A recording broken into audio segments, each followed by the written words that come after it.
కూటమి ప్రభుత్వం అధికారంలోకి వచ్చాక దళితులకు రక్షణ లేకుండా పోయిందని ఆవేదన వ్యక్తం చేశారు చిత్తూరు జిల్లా అకనంభట్టు గ్రామ సర్పంచ్ ఎంఎస్ మణి. తనను చంపేస్తామంటూ టీడీపీ నేతలు బెదిరిస్తున్నారని వెల్లడించారు.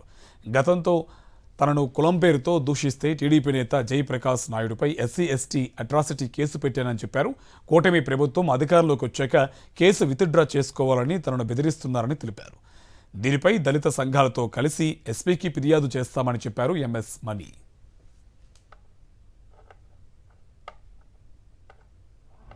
గడప గడప కార్యక్రమం జరిగినప్పుడు మమ్మల్ని కొంతమంది అడ్డుకున్నారు.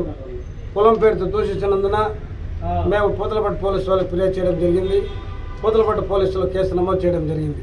ఈ విషయమై కేసు జరుగుతున్న సమయంలో కూడా మొన్న 3 రోజుల క్రితం పేనుదపల్లి గ్రామ పంచాయతీ కూటమి గ్రామానికి చెందిన జయప్రకాష్ అనే అతను నన్ను ఫోన్లో దూషించడం అంటే నరికేస్తా, చంపేస్తా, నా కొడక నీ ఇల్లును కూల్చేస్తా, ఎండి ఆఫీస్ మాది, మా ఆఫీస్కి వస్తే నరికేస్తా, కాలు చేలు తీసేస్తామని చెప్పేసి భయభ్రాంతులకు గురి చేయడం జరిగింది. ఈ విషయంలో నేను చాలా బాధపడుతున్నాను. దళితుడైన నేను, దళిత నాయకుడైన నేను, నాకే ఇలాంటి అన్యాయాలు జరుగుతుంటే ఇది ప్రజాస్వామ్య ప్రభుత్వమా? ఏమి ఇలాంటి అరాచకాలు జరుగుతుంటే మేము ఎలా జీవించాలి? ఇదేనా అంబేద్కర్ పెట్టిన రాజ్యాంగంలో మమ్మల్ని కాలరాసింది? ఇదేనా మమ్మల్ని ఇబ్బంది పెడుతున్నారు? ఇదేనా మనం గురి చేస్తున్నారు? ఈరోజు దళితులు జరుగుతున్న అన్యాయాన్ని మేము అందరూ కూడా ఖండిస్తున్నాం.